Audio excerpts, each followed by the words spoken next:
예수님의 이름으로 기도합니다. 아멘.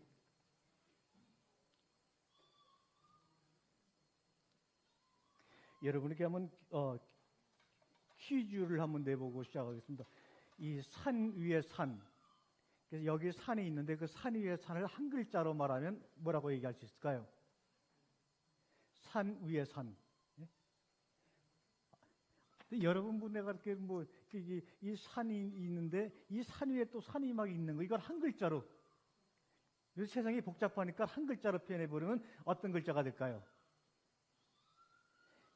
자, 보겠습니다. 그러면 산이 여기 있어요. 산이, 그렇죠? 이거 한문으로 산이죠. 네?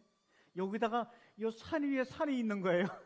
자, 이렇게 됐죠? 이거 무슨 글자죠? 출래. 잘하시네요. 이 산 위에 산을 한 글자로 말하면 출. 우리가 출애굽기 할 때 출. 애굽에서 탈출한다 할 때 이 출이에요. 근데 따지고 보니까 우리가 세상에서 교회로 나오거나 애굽에서 우리가 가나안 땅으로 갈 때 그 나온다고 하는 그 출애굽이라는 것이 뭐냐면 산 위에 산을 가는 거예요. 예수님이 보세요. 마음이 가난한 자는 복이 나니 이런 모든 산상순과 팔복도 어디서 말씀하셨어요? 산 위에서 말씀하셨어요. 또 모세가 마지막에 가나안 땅에 들어가지 못한다는 하나님의 음성을 듣고 어디서? 마지막 설교했어요. 느보산에서. 또 이스라엘 백성들이 애굽에서 나와서 어디서 살았어요? 시내산에서. 이 산이라는 게 굉장히 중요한 거예요. 근데 우리는 출애굽하니까 그냥 애굽에서 홍해 건너가고 나온 걸로만 알지만 그거는 뭐냐? 실제 하나님이 우리에게 말하고 하는 뜻은 뭐냐? 산 위에 산으로 가자. 우리 그 산 위에 산에 뭐가 나와요? 예수님을 따라만 가면 꼭 산으로 끌고 올라가셨어. 산 위에서 다 앉혀갖고 오병에 기적을 해갖고 실컷 먹이기도 하고, 또 예수님이 엉뚱하게 야 이제 실컷 고기도 먹고 보리떡도 먹었으니까 이제 내 살과 내 피도 마셔볼려? 이런 얘기도 하고. 아주 이 산이라는 게, 그러다가 많은 사람들이 실족당하고 배신을 당하게 되면 또 어디 갔어요? 산에 가서 혼자 홀로 밤이 맞도록 기도하셨어요. 그런데 이 출애굽기 보니까 이걸 산이라고 표현하지 않고 뭐라고 표현하죠? 홍해를 건너 어디로 갔다? 광야로 갔다. 광야로 갔다. 우리나라는 광야라는 게, 사막이라는 게 없잖아요. 그러니까 우리나라 사람은 뭐 민둥산, 작은 산, 산이라고 얘기하는데 그 나라는 산이라는 게 거의 없으니까 산이라는 단어가 없어요, 별로. 그러니까 그냥 광야. 그러니까 이 모세가 이스라엘 백성 끌고 광야를 간 곳은 우리로 말하면 산으로 간 거예요. 뭐 북한산일 수도 있고, 우리 옛날 아마 나이 잤은 분들은 기억하시죠? 무슨 문제가 생기거나 어디로 갔어요? 우리가 다 삼각산에 가갖고 그냥 소나무 뿌리 뽑으면서.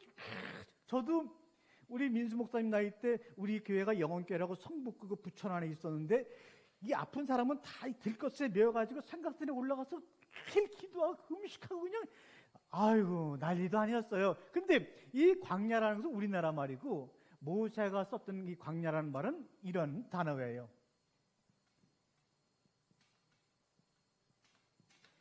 다바르.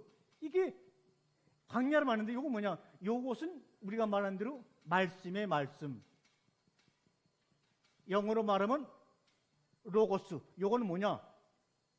뭐로부터 나오다. 그러니까 광야는 뭡니까? 말씀이 나오는 곳이에요. 말씀의 나라가 이루어지는 곳이에요.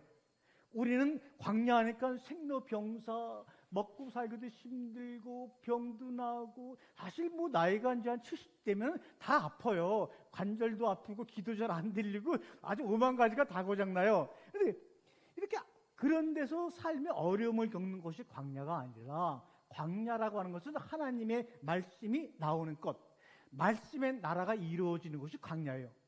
그러므로 여러분은 광야에 살고 있느냐? 아니면 그냥 세상에서 말하는 대로 좀 삶이 어려워서 어려운 생로병사, 우리 부처님이 얘기하신 것처럼 그런 삶을 살고 있는가? 이건 완전히 다른 거예요. 근데 제가 교인들을 이렇게 보니까 이 빌리그람 목사님이 그런 얘기해서 은퇴하시면서, 내가 전 세계 다니면서 수많은 사람을 전도하고 예수님께 인도했는데 내가 막상 은퇴하는 시점에서 내가 정말 이 세계 사람을 보니까 나와 함께 하늘나라 갈 사람이 1%도 안 되는 것 같더라. 거의 말씀 안에 있는 사람이 없는 거예요. 그 빌리그램 목사님 눈에는 광야 속에 사는 사람이 없는 거예요. 화려한 교회, 멋진 찬양과 경배, 뭐 프로그램, 뭐 이런 걸 해가지고 뭔가 그냥 이렇게 할 수는 있어도 광야에서 사는 사람이 없는 거예요. 그러니까 이 같은 교회 안에도요, 광야에 사는 사람은 외로운 거예요. 교인이 아무리 많아도요, 그 광야에 사는 사람은 늘 외롭고 왕따 같은 느낌이 드는 거예요. 다른 사람은 광야를 벗어나갖고 다른 사람은 나만 광야에 사니까 얼마나 어렵겠어요. 얼마나 힘들겠어요. 제 주변에도 광야의 삶을 살면서 때로 힘들 때마다 저에게 시를 보내주기도 하고 글을 보내주기도 하는 사람들이 주변에 꽤 있어요. 그분들이 시인도 아니고 아무것도 아닌데 그 글을 읽어보면 구구절절 너무나 아름다운 거예요. 말씀이 나오는 곳이 광야예요. 그래서 사도 바울도 예수님을 만난 다음에 아라비아 사막과 3년을 살았죠. 예수님도 하나님의 아들이라는 말씀을 듣고도 광야에 가서 3일 동안 시험을 받았죠. 엘리야도 광야로 도망을 갔죠. 다 모든 하나님의 사람들, 사명을 감당하는 사람은 광야의 삶이라고 하는 것은 늘 그 사람에게 따라오는 삶이에요. 근데 신기하게 광야의 삶은요, 여러분이 요구하는 육적인 삶이 이루어지는 곳에서는 광야의 삶이 다 막혀버리더라고요. 그러니까 여러분이 길면은 100살을 살 거예요. 그죠? 100살 사세요. 저도 100살 살고 싶어요. 이제 70대 100살 사세요. 그럼 30년 남았어요. 그럼 30년 동안 좀 세상에서 알아주는 뻑적지근한 삶을 살겠느냐? 아니면 30년 동안 얼마 안 남았으니까 말씀이 나오는 광야의 삶을 살다 가겠느냐? 또 이러니까 목사님 노인네들끼리는 그런 얘기 하세요. 이 노아 엄마는요, 아직까지 이제 내가 살 날이 70년 남았어요. 그러니까 어떻게 목사님하고 비교를 해요? 나는 그래도 70년 동안에서 그래도 좀 폼나게 좀 살아올 거예요. 그런데 여러분 30년이나 70년이나 살아보니까요, 그게 뭐 차이가 나는 세월이 아니더라고요. 그러니까 내가 앞으로 40년 남았다 그래갖고 폼나게 살아볼 것인가? 아니면 내가 광야의 삶을 살도록 하나님께 기도하겠는가? 주님, 내가 광야의 삶을 살도록 나를 좀 인도해 주세요. 이러는 기도가 좀 나와야지만 우리의 삶이 좀 신앙에 좀 뭔가 폼이 나잖아요. 여러분은 그 예수님을 좀 너무나 괴롭히지 마세요. 우리 좀 내 조카가 미국 텍사스 교회에 이제 초빙받아갖고 목사를 이번에 떠났는데, 하나님, 걔가 미국 서울대학 끝나고 뭐 하고 했는데, 우리 아들 서울대학교 나가게 해주세요. 근데 보니까 서울대학교에서 예수 믿는 사람이 20% 하더라도 그 서울대학 가기를 기도하는 기독교인들은 한 무지무지 많을 거예요.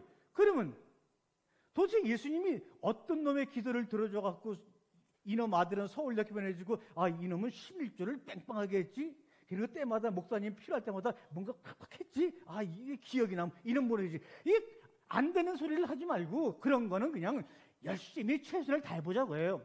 뭐 서울대학 가건 내가 창업을 하건 아니면 포탈을 만들건 이런 거는 그냥 부모로부터 하든 재능이 좀 뛰어나 그러면 좀 더 인맥을 쌓아가지고 열심히 해보자고 해요. 그거는 그냥 기껏 해봤자 그거 얼마 안 되는 거예요. 제가 좋아하는 그 스티븐 잡스도 50몇 살에 죽었잖아요. 치장암으로 죽었잖아요. 돈이 없어 죽었겠어요? 60을 못 넘기고 죽었다고요. 문제는 뭐냐? 인생이 100년이 긴 것 같아도 긴 것이 아닌 거예요. 그렇다고 제가 100년을 살고 싶어도 여러분 한 30년 동안 계속 미루면서 저하고 교제를 연기하지 마세요. 제가 내일 죽을지도 몰라요.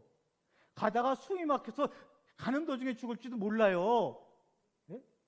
그렇기 때문에 주님께서 하시는 말씀이요, 성경에 기록된 말씀은 주님은 구구절절 간절한 마음으로 얘기하시는 거예요. 너희는 100년을 살 것 같지? 무드셀라가 900몇 살 살고 아브라함이 110세 살았으니까 너희도 그렇게 못 살더라도 한 100살 산다 그러니까 아주 시간이 많이 남지, 이렇게 생각하지 말라는 거예요. 네? 길면은 100년이고 짧으면 내일인데, 그리고 그것을 알고 좀 살아가자는 그래서 이 광야란 말씀이 나오는 것. 아니, 우리나라 말로 이해가 안 되잖아요. 어떻게 광야? 이게 모래만 있고 그냥 이 사람이 살 수 없는 그것을 어떻게 이름을 그냥 말씀이 나오는 곳이라고 이스라엘 백성들은 수천 년부터 그렇게 불렀을까? 그러니까 주님은 처음에 창세기, 출애굽기, 레위기, 민수기, 신명기, 이거 모세오경이라는데 이거를 70인용 라틴어 성경으로 번역하고 헬라어로 번역하면서 그냥 제목만 읽어도 공부를 안 하더라도 신학대 안 가더라도 창세기가 무슨 뜻인지 레위기가 무슨 뜻인지 다 아는데 이름을 이상하게 바꿔놨어요. 원래 창세기는 베레시티, 태초에라는 뜻이에요. 그 다음에 출애굽기 뭡니까? 출애굽기는 쉐못, 내가 그들의 이름을 불렀다, 그들의 이름을 지어줬다는 뜻이에요. 그 다음에 레위기 뭐예요? 내가 그들을 불러내었다. 그러니까 태초에 그들의 이름을 하나하나 지어서 내가 그들을 부른 거예요. 그 다음에 민수기 뭐예요? 민수기가 이게 미드바르예요. 그들에게 말씀을 주기 시작했다. 그 다음에 신명기가 뭐예요? 네바림. 이거 보니까 말씀들이 되었다. 그러니까 어때요? 제목만 읽어도 모세오경이 다 깨뚫어지죠. 태초에 민석의 이름을 지어줬어요. 그 다음에 레위기에 가서 하나님이 그에게 제사를 받고서 그를 불러내었어요. 불러내어가지고 하나님은 제사를 받는다는 핑계로 그에게 미드바로 말씀을 넣으셨어요. 그러나갖고 가나안 땅이 바로 코앞이니까 그 사람은 어떻게 돼? 네바림, 말씀들이 되게 하셨어요. 그러니까 하나님의 목적, 모세오경의 목적은 그들에게 합당한 정말 내가 너의 이름을 불러주기 전에는 너는 그냥 몸짓지는 않았지만 내가 오키 딱 불러주는 순간에 나에게는 평생 꽃이 되었어요. 삼시세끼, 저는 평생 삼식이에요. 목사 생활하면서 하루 3끼 나가서 먹은 적이 있기 때문에 아마 다른 부인하고 나하고 살았으면 이혼을 하면 10번 했을 거예요. 그냥 삼식, 요새도 3끼 다 삼식. 그래서 내가 양심이 없어가지고 여보, 내가 3끼 얻어먹는 것도 젊었을 때지 지금 나이가 다 70대인데 그래서 내가 아침을 안 먹을게. 그리고 아침을 안 먹고 2끼 먹는다는 핑계인데 사실은 안 먹기 뭘 안 먹어요. 그냥 빵도 좀 토스트해서 먹기도 하고 먹기도 하는데 이 모세오경은 제목만 들어도 이미 아는 거예요. 근데 제목을 다 가려놓고 엉뚱하게 가르치려고 그러니까 가르침을 받으면 받을수록 이상해지는 거예요. 이상해지는 거예요. 하나님이 광야에서 무슨 얘기를 했는가? 여러분 보세요. 우리가 신앙생활하는 거, 우리가 철학하는 거, 우리가 공부하는 거, 우리가 모하는 거, 또 나눠주고 사랑하는 거 왜 그럴까요? 만약에 우리 민석 형제가 죽지 않는다 한다면 그런 일이 무슨 의미가 있어요?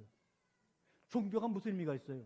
철학이 무슨 의미가 있어요? 사랑이 무슨 의미가 있어요? 그냥 60년 사는 것도 아니고 그냥 평생 산다 그러면 평생 살 동안에 나에게 필요한 것을 내가 간직하려고.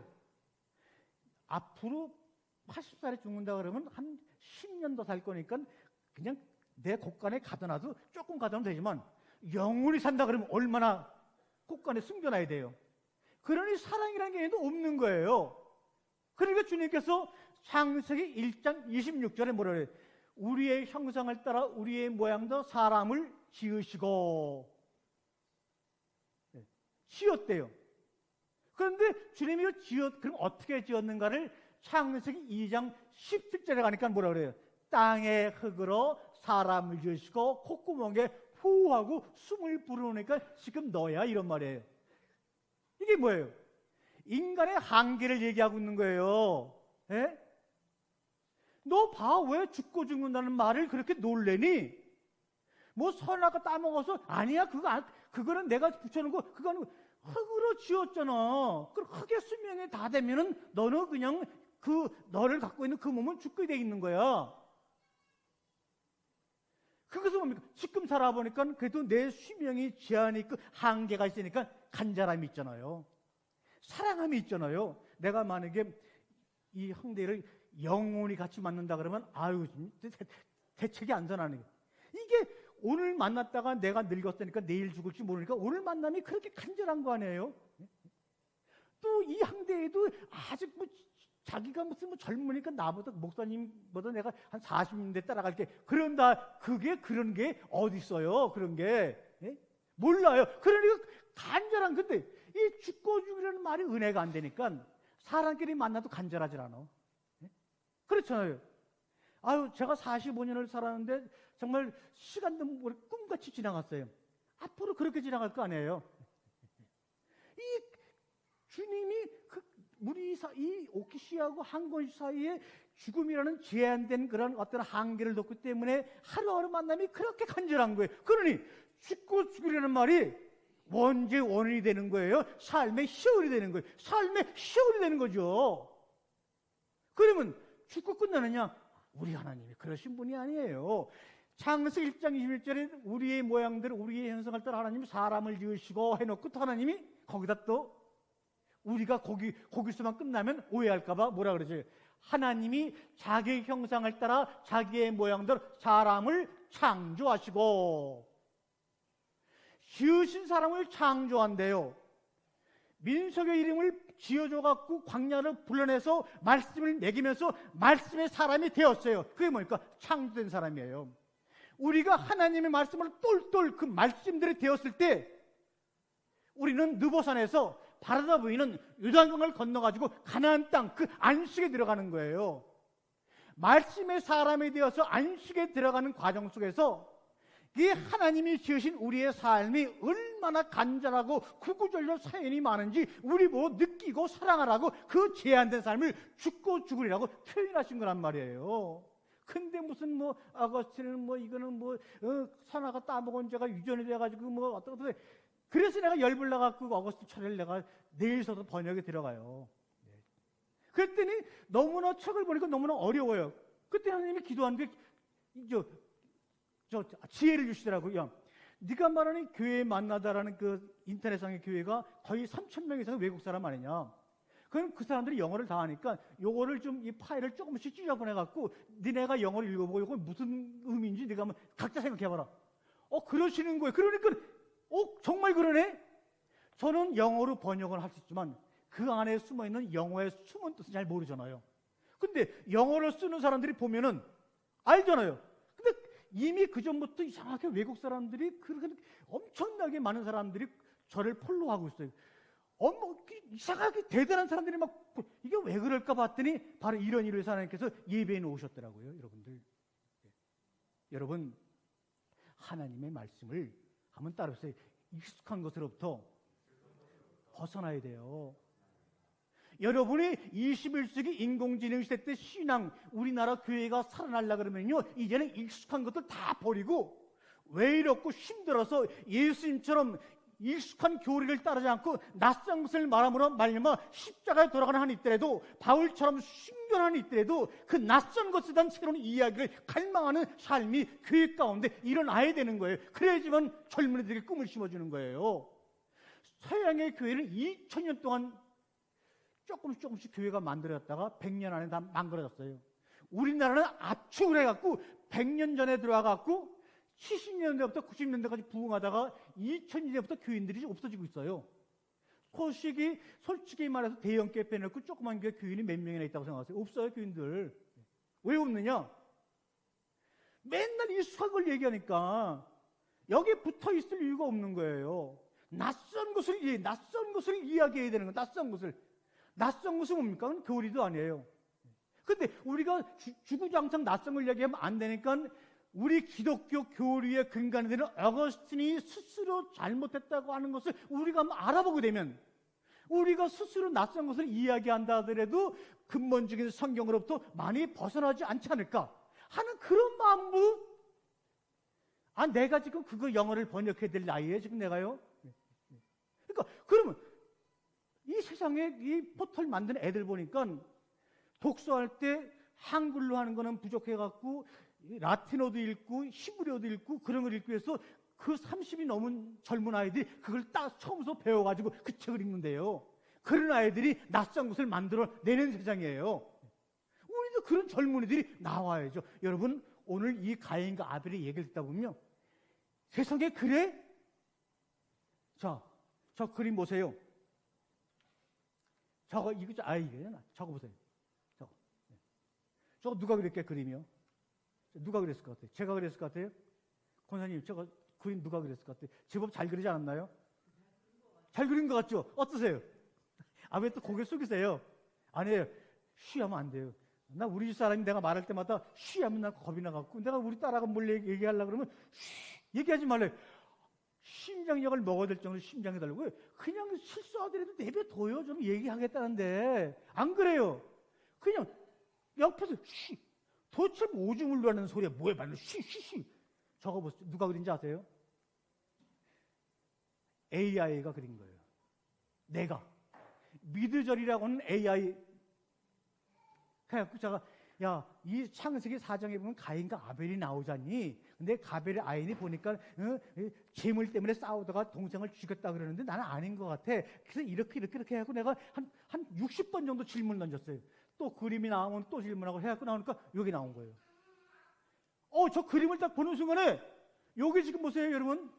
여기 보게 되면 여기 아주 이미 여기 벼가 익었어요. 여기도 막 싹이 나요. 근데 여기 보세요, 여기 산에는 그냥 어두컴컴하고 나무가 그냥 쏘 있어요. 그럼 여기 있는 양쪽에 길 옆에 양쪽에는 가인이 농사 짓는 곳이에요.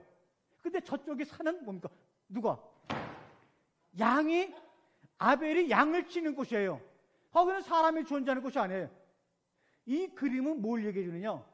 그러면서 얘기하대요. 뭐라고 얘기하는지 아세요? 따라보세요. 아벨은 산으로 쫓겨난 것 같아요. 인공지능이 그렇게 얘기해. 아벨은 산으로 쫓겨난 것 같아요. 나도 그렇게 생각했거든요. 세상에 지금 지게도 우리한테 그렇게 얘기해 주는데 맨날 그냥 엄마 왜 엄마는 후라이팬에다 꽁치를 구울 때 꼬리를 잘라? 몰라. 할머니가 그랬어. 할머니 왜 우리 집은 꽁치를 구울 때마다 후라이팬에 구울 때마다 꽁치를 잘라? 몰라. 그래서 찾아갔더니 왜 그런 것 같더니 후라이팬이 작아서 꽁지를 잘라야지만 딱 되니까. 지금도 우리가 익숙한 것에 우리가 머무르는 이유는 뭐냐면 더 이상 생각하지 아니하고 주님께 물어보지 않고 있기 때문에 그냥 후라이팬에다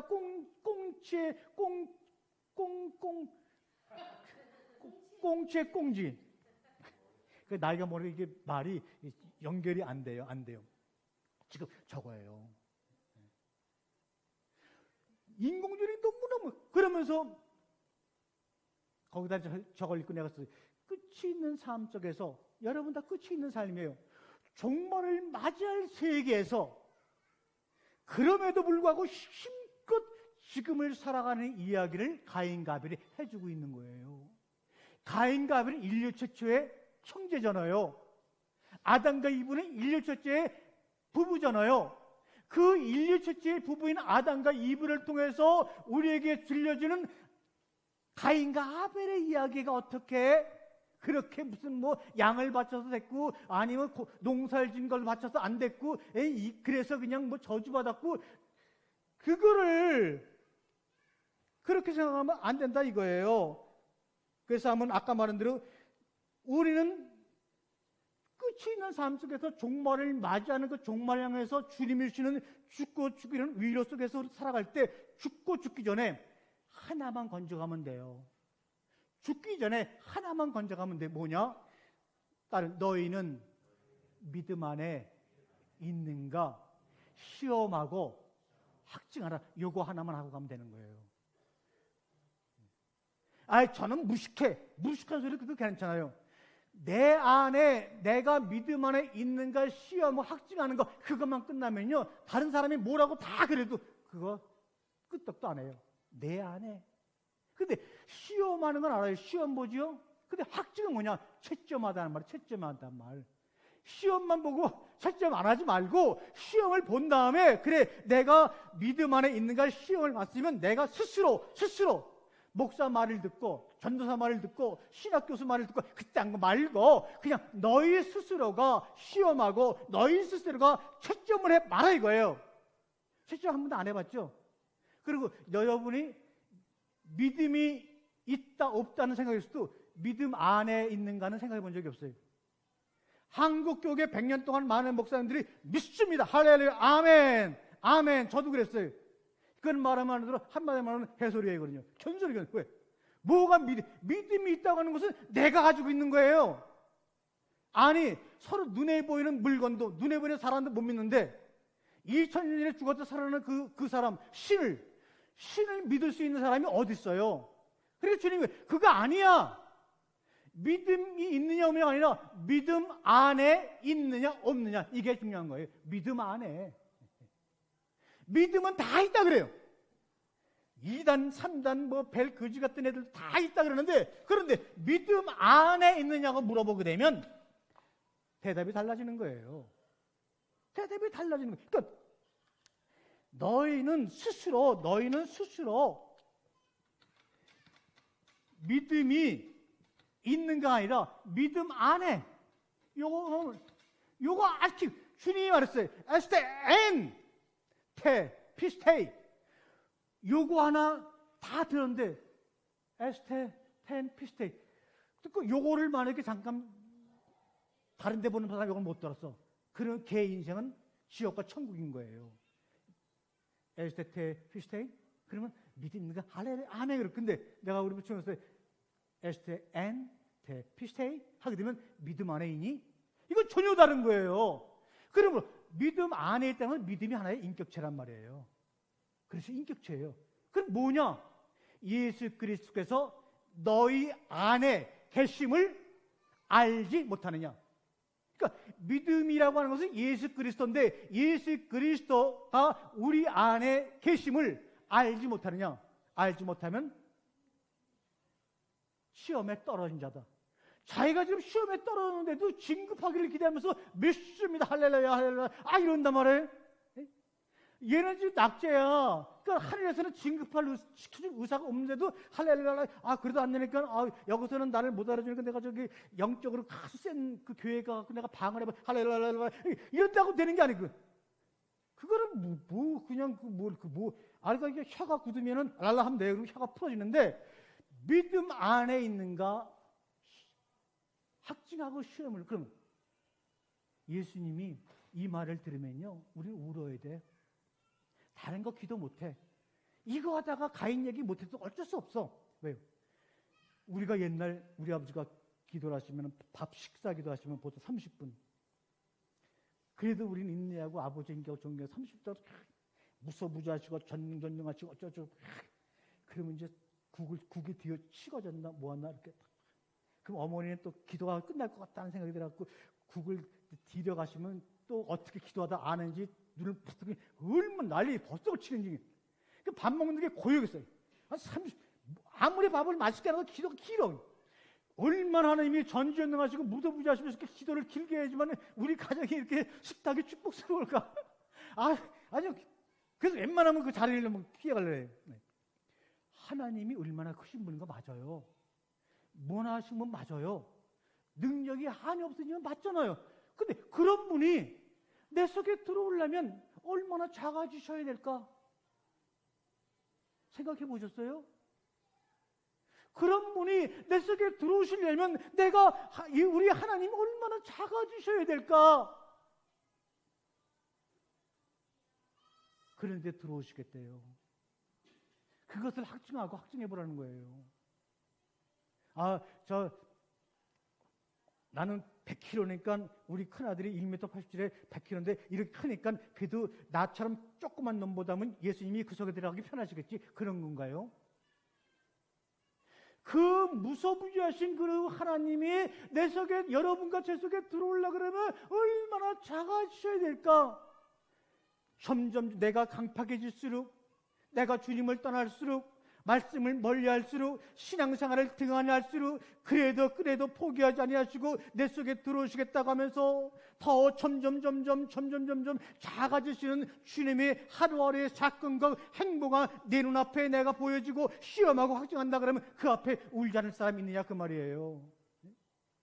왜 그렇게 그것을 하다 보니까 저는 이런 기도밖에 드릴 게 없어요. 하나님 잘못했어요. 나 이제 그런 거 구하지 않을게요. 다만 한 가지만 구할게요. 하나님 행복하세요.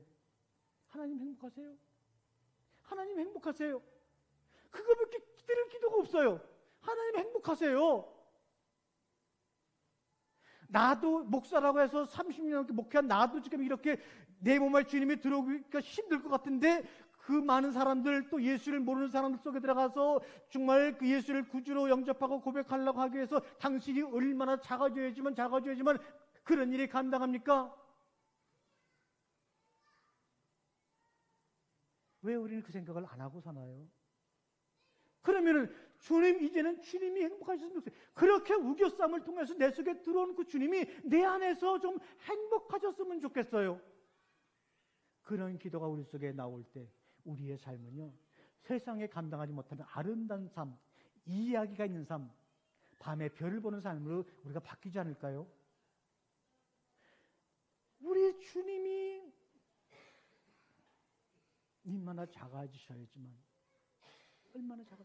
그런데 주님이 내 속에 들어오신 것을 시험하고 확증하게 되면 나도 점점 따라서 이상하게 신기하게 이해할 수 없게 나도 작아지는 걸 느껴요. 내가 점점 겸손해지는 걸 느껴요. 내가 점점 나누어지는 삶을 느껴요. 아, 이게 바로 말씀의 신비요, 이야기의 신비입니다. 그래 주님께서는 갈라디아 4장 6절에 너희가 아들임으로 하나님이 그 아들의 영을 우리 마음 가운데 보내서 아빠, 아버지라 부른다. 그 하나님이 작아지셔서 우리 안에 들어오신 그 증거는 뭐냐? 100점이라는 증거는 뭐냐? 아바, 아버지. 하나님이란 말은 잊어먹었어요.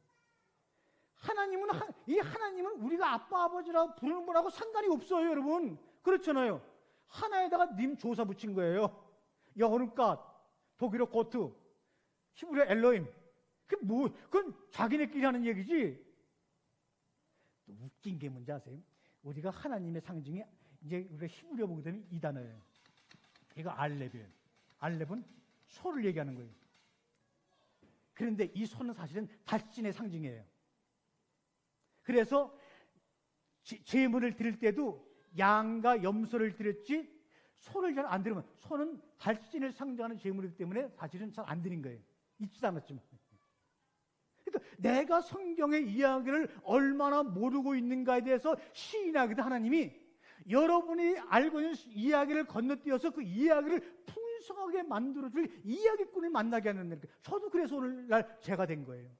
그 이야기꾼을 만나갖고 얼마나 제가 섬겼는지, 모셨는지, 정말로 누가 들으면 나는 평신도 중에 아주 하층 평신도인 줄 알았을 거예요. 그렇게 무시를 당하면서도 그 이야기가 내가 무시당하는 것보다는 더 아름답고 더 재미있고 막 잠도 막 달아나고 아픔도 물러가게 하고, 그러면서 이사야서 63장에 이런 말합니다. 주는 우리 아버지시라. 이거는 예수님이 오기 전에 수천 년 이미 이사야 선지자가 예수가 오실 것을 예언하면서 말하고, 주는 우리의 아버지시라. 아브라함은 우리를 모른다고 하고 이스라엘은 우리를 인정하지 아니할지라도 여호와 주는 우리의 아버지시라. 이사야가 한 얘기예요. 그래서 이사야가 위대한 것이지 다른 게 위대한 것이 아니에요. 기적을 베푸고 뭐를 베풀어서 위대한 것이 아니라 이렇게 주는 우리의 아버지, 아브라함이 여러분을 모른다 하고 이스라엘 백성들이, 믿음의 사람들이 저놈을 모른다 할지라도 여호와 주는 우리의 아버지니까 나는 상관없습니다. 나는 기쁩니다. 하나님을 버리세요. 하나님이 변하여 아버지가 되는 것이 믿음 안에 거해가는 과정이고 신앙의 여정이에요. 그러면 아버지라는 관심이 확실히 있으면 주변으로부터 이단이라는 소리 들어도 우리는 당당하게 얘기하는 거예요. 천국과 지옥, 성경에서 그런 얘기 없지만 불교에서 빌려온 용어예요. 그러면 하나님 앞에 쓸 때 과연 천국과 지옥이 나에게 문제가 되겠는가? 하나님 앞에서는 문제가 되겠죠. 그러나 아버지 앞에서 문제가 안 되는 거예요. 오히려 지옥 갈 만큼 연약하고 죄된 삶을 살아온 그 자녀가 오히려 손가락이 아픈 거예요. 여러분 자식들 키워봤잖아요. 당당하게 잘 나가는 놈은 그냥 놔둬도 잘 나가지만, 이거 내가 좀 이 큰아들한테 용돈 받아갖고 이 막내 아들 좀 사업장 대제해서 그 엄마가 먹지도 않고 그냥 이 막내 아들 이거 키워본 사람이 아는 거예요. 그런데 무슨 그냥 공갈 쳐갖고 여러분이 뭐 교회 건축계 봉사가 뭐하고 뭐 해갖고 여러분의 천국 가면, 지옥 가지 않고 천국 가면 여러분의 집은 금으로 만들었어요. 아니 보니까 집사님은 은으로 만들었네. 아유, 성도님은 개털모잖아요. 개털모자기 무슨 개털모자, 개털 소리죠 그게. 진정으로 하나님을 아버지라고 시험 확정한 사람들 속에서는 모든 사람이 하나라는 거예요. 그러니까 헤이스라는 이름을 함부로 쓰면 안 되는 거예요, 여러분요. 아버지, 데바림, 신명기에 모세가 말한 말씀들이 되었을 때만이 헤이스라는 말이 나와야 되는 거예요. 왜? 여기 사람들이 지금 취집해 보니까 나는 아직까지 오늘 얘기 들어갔고 내가 취집해 보니까 그간 낙제는 면에서 한 55점이야. 65점이야. 그 정도면 되더라도 우리는 뭐 다 하나라고 고백하는 거예요. 예수님이 작아지셔가지고 여러분 속에 들어오게 되면 여러분은 들어온 사람끼리는 알아. 들어온 사람끼리는 알아요. 알더라고요. 아, 신기해요. 저 가끔가다 이렇게 밥 먹자고 나오는 그 산에 사는 사람들이 와요. 그러면 신기하게 집에서는 집사람하고 한 30분만 얘기하면 피곤해갖고 여보 피곤해. 그리고 내가 소파에 누워서 텔레비 보는데 그런 사람들이 오게 되면 밥을 3끼 다 먹고 20시간 얘기하더라도 더 있다 가면 좋겠어. 그 사람들도 더 있다 가고 싶어 해. 왜?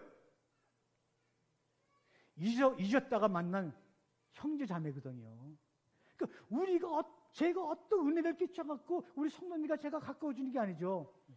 스스로 시험하고 확증해가지고 그 예수님이 작아지셔가지고 내 속에 들어왔네 라는 것을 확증하게 되면 나를 보는 순간에 내가 오빠가 될 수도 있고 나이가 많으면 동생이 될 수도 있고 그렇게 자연스럽게 만나는 거지 뭐 교회 바깥에 나가서 또 뭐 목사님 그러면 아니죠. 그냥 그렇게 만나는 거예요. 자, 그럼 오늘의 시간이 한 10분 남았기 때문에 가인 들어갑니다. 여러분 보세요. 여기 우리가 오늘 본문을 보게 되면 그러므로 이 말씀이라는 것은 전달하려고 하는 문자나 의미에 의해서 해석되면 안 됩니다. 늘 끊임없이 새롭게 해석되어져야 돼요. 이런 교회만이 앞으로 이 땅에서 기독교라는 종교를 신앙을 유지해 나갈 수 있는 거예요. 새롭게. 그러니까 여기서 들려지는 새로운 말씀은 전 세계 어느 게 유튜브를 틀어도 들을 수 없는 말씀이야. 나는 교회가 그런 사역자가 이 땅에 한 명을 있어야 되는 거예요. 엘리야 한 명 때문에, 에레미야 한 명 때문에, 아모스 한 명 때문에, 이사야 한 명 때문에 그 하나님의 말씀이 이 땅에 이어져 온 것처럼 사다보라 한 명 때문에 이 땅에 개신교가 만들어진 것처럼 그 한 명이 중요한 거예요. 저는 여러분이 그 한 명 한 명의 주인공이 되기를 원하는 거예요.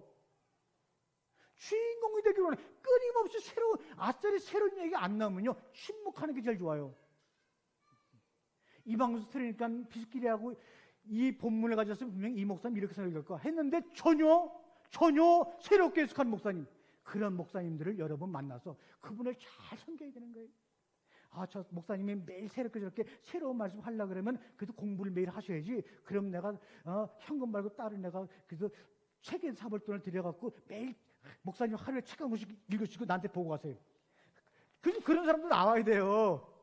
근데 한 권은 너무나 무시하다 그러면 목사님 일주일에 2권 정도 읽으시고요. 나한테 얘기 좀 해주세요. 이런 교인들이 있어야지만 우리나라의 위대한 교인들의 목사님들은 그런 교인들을 갖고 있었어요. 인천 주한교회 그 목사님 처음에 설교하러 갔다가 긴장이 돼갖고 안전제를 먹고 화장실 갔다가 거기 안정제 뚫어갖고 잤어. 대배 설교회 초림날. 그러니까 권사님들이 불러다가 목사님 걱정하지 마세요. 저희가 돈을 모았어요. 이거 가지고 웅변학원 가셔갖고요. 웅변을 배우세요. 그렇게 그것을 가르쳐주면서 끊어졌던 그 교인들이 인천 주한장로가 생긴 거예요. 또 강남중앙 친일의 누구죠? 김충기 목사님. 새벽기도 가는데 아무리 새벽기도 설교해도 웃지도 않고 그냥 다 내리까갖고 무슨 뭐 이러고 설교드리는데 어느 날은 딱 강세를 딱 쓰는데 교인들이 하하하 하고 웃는 게 이야 이게 성령님이 역사했구나. 오늘 입도 안 뗐는데 벌써 웃다니. 그래서 딱 보니까 위에는 넥타이 차림인데 아래는 파자마 차림이야. 그렇게 약한 분들이 그리고 말을 못하니까 그런 목사님 말을 못하시는 분이니까 아주 개척 때부터 그냥 칠판을 사들이니까 칠판에다가 써가면서 칠판 설교하세요. 그래갖고 강남중앙교회는 개척 때부터 칠판 설교로 세계 최초가 되었어요. 다 그렇게 뭔가 저렇게 우리 목사님만이 할 수 있는 다른 목사님 안 하는 칠판 설교. 무슨 설교? 이렇게 하도록 여러분들이 정말 책 사주고 모두 사주고 저도 지금 일주일에 새로운 책 7권 읽어요. 1년이면 300권 넘게 읽어요. 매일 읽어요. 책을 사보기도 하고, 그러니까 저는 이사 가는 데마다 가장 중요한 게 도서관에 가까운 데였어요. 그러니까 내가 거기 가면 도서관에서 꼭 상장 줬어요. 왜? 너무나 책을 많이 읽었다고. 책도 읽으면서 읽게 돼요. 왜? 요거 읽으니까 또 궁금해. 또 읽어. 또 궁금해. 이렇게 연결되는 거죠. 아마 공부한 분들 알 거예요. 오늘 여기 보세요, 여러분. 이 가인과 아벨이 제사를 드렸어요. 근데 가인과 아벨이 제사 드릴 때 아담의 나이를 유추해 보니까 100살이 안 됐어요. 왜? 가인이 아벨을 죽인 다음에 셋째 아들로 낳았는데 그 이름이 뭐죠? 셋. 아담이 셋을 낳고 나이가 103살이었어요. 그리고 800년을 더 살았어요. 그럼 지금으로 말하면 가인과 아벨이 제사를 드릴 때는 지금으로 말하면 한 10대 정도도 안 되는 아주 젊은 나이에요. 그럼 이 제사라고 하는 것은 누가 지내는 거예요? 집안에 어르신이 있으면 어르신이 드리고, 어르신이 돌아가면 장자가 드리고, 이렇게 드리는 거예요. 근데 지금 가인과 아벨의 아버지가 아주 젊어. 애를 낳아도 수백 명을 낳았을 거예요. 그런 젊은 사람이 있는데 여기서 말하는 것이 제사라 그러면 가인한테 물려줬겠어요? 그 말이 안 되는 소리예요. 그리고 만약에 제사를 드린다 하더라도 가인아, 내가 너를 신뢰해서 내가 아주 젊은 나이지만 너에게 제사 드릴 수 있는 고난을 내가 물려줄게. 그러면 물려받은 가인이 혼자 드리면 되지. 동생이랑 따로따로 같이 드려야 돼요? 이건 또 말이 안 되는 거잖아요. 우리는 예수를 믿기 때문에 제사를 안 드리지만 그래도 드릴 때 만약에 큰 언니가 주관되고 드리면 동생들은 따라서 함께 그 제사 예배에 참석하는 거지. 그 옆에다가 언니 음식은 이런 거네. 나는 그럼 이런 걸로 바칠 거야. 이렇게 해서 따로따로 제사 드리네. 이건 말이 안 되는. 그 당시 더군다나 그래요. 근데 지금 따로 둘이 드리고 있어요. 지금 이게. 또 보세요. 그리고 이 우리가 창세기는 레위기는 모세가 같은 날 쓴 건데 레위기에 보게 되면 하나님께 동물을 드릴 때 뭡니까? 사람이 먹는 귀한 동물을 드려야 되는 거예요. 그렇죠? 그러면 여기서 양을 바치다 그래요. 그러면 가인과 아벨과 아담 하와가 양을 먹었을까요? 안 먹었을까요?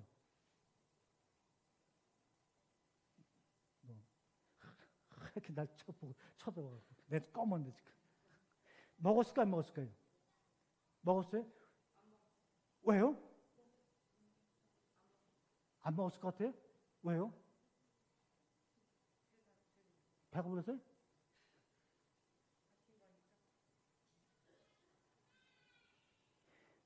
우리가 육식동물을 먹기 시작한 지가 언제부터죠? 육식동물. 홍수 끝난 다음에. 할렐루야. 아담의 10대, 가인으로부터 9대가 지난 다음에 홍수 때문에 먹을 것이 하나도 없다 보니까 그래 이제는 곡식으로 먹을 게 없으니까 그냥 동물 잡아먹어. 그러면 가인과 아벨 때는 육식을 할 수가 없는 거예요. 그러면 그 육식으로 먹을 수 없는 동물은 죄물로 쓸 수가 없는 거예요. 근데 왜 여태까지 사람들은 그런 얘기 안 했을까요? 죄물로 쓸 수 없는 거예요. 근데 여기 보니까 그런데도 여기서 그리고 또 보세요.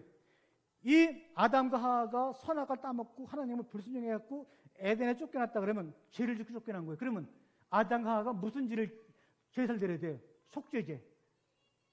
선악과를 따먹은 것을 내가 잘못했으니까 그래서 나를 죽이지 않고 나를 그 에덴 가까운 데다 내보냈으니까 감사하면서 날마다 다시는 새로운 죄를 짓지 않도록 속죄제를 드려야 되잖아요. 근데 아담과 하와가 속죄제를 지었다는 기록 있어요? 없어요. 속죄제는 그만두고라도 아담과 하와가 직접 가인과 아벨이 보는 데서 제사를 지냈다는 기록은 전혀 없어요. 그럼 뭡니까? 아담과는 떳떳한 거예요. 떳떳한 거예요. 우리는 그 생각을 안 하고 그 생각을 못 하도록 그동안에 여러분의 생각을 다 막아놨어요. 저만 하더라도요. 설교하러 되게 옛날에 보면 개척교 할 때 설교하려고 하면 꼭 그날 아침에 사모님하고 싸울 때가 많아요. 이게 설교도 하나 올라갈 수도 하나 갈 수 없고 뭐 싸웠다 그랬어. 그래갖고 하나님 그냥 한 10분 남았는데도 그냥 강대상에 앉아갖고 제가 우리 아내에게 험한 말을 했나이다. 아내 마음을 상했을 것 같아요. 이런 마음을 가지고 설교단에 올라가면 설교가 은혜가 될까요? 얼마나 해야겠니 뭘. 그런데 인류를 다 죽음에 빠뜨리는 원죄를 지고 쫓겨났다고는 그 아담이라면 당연히 나오자마자 2번, 3번 아니더라도, 근데 속죄제는요 의무적으로 매년 드려야 돼요. 내가 죄를 작년에 이 죄를 내가 용서받았다 하더라도 내년 되면 매년 드리는 것이 레위기에서 나오는 속죄제예요. 그러면 아담과 이브는 가인과 아벨을 낳기 전에 어른이 되어가지고 가인과 아벨을 낳았고, 가인이 스스로 제사를 드릴 정도라고 하면 에덴 동산에 나온 지 수십 년이 됐을 거예요. 그러면 수십 번을 드렸으면 성경에 몇 번의 기록이 있겠죠. 기록이 없어요. 근데 그 아담과 하와의 제사 드리는 모습을 보고 드린 것이 아니라 그냥 가인이 저기 뭐 아까 보니 그림 보니까 너무너무나 그림이 아주 추수를 너무나 많이 했으니까 감사한 마음으로 제사를 드렸는데, 여기 제물, 가인이 곡식을 제물 드렸다. 이 제물과 아벨도 양과 기름으로 제물을 드렸다. 이 제물이라는 단어가 무슨 말이냐? 똑같은 단어를 쓰고 있어요. 이때는 미나 이거 뭡니까? 곡식을 드렸다는 뜻이에요. 그러니까 가인이 곡식을 드렸다 했을 때 미나라는 말은 맞는데, 양과 기름을 바쳤다 그러면 미나라는 말을 쓰면 안 되는데도 자기도, 근데 보세요. 자기도가 중요해요. 자기도. 가인이 지금 가업을 물려받아가지고 땀 흘려가면서 농사를 지어서 좀 하나님 감사합니다라고 제물을 드리니까 자기도, 이 도자가 중요해요. 그냥 형님과 같이 가면 돼요. 제사는 자기도 하면서 자기도, 근데 보니까 자기도 주변을 돌아보니 감사의 의미로 드리는 곡식이 나에게는 하나도 없음을 느꼈다는 말이에요. 그래도 드리고 싶은 마음에 그냥 산에서 그냥, 이건 야생소 그냥 잡아서 드린 거예요. 그런데 그 아벨의 행위가 올바랐다는 것이 아니라, 자기를 형은 양식이 많아가지고 그 양식 중에서 가장 좋은 것을 하나님께 예물로 드렸는데, 자기도 형처럼 하나님께 이 감사하는 마음은 따로 드릴 수 있잖아요. 감사하고 싶은데 자기는 아무것도 없어. 어떡하지? 이거를 주님이 받으신 거예요.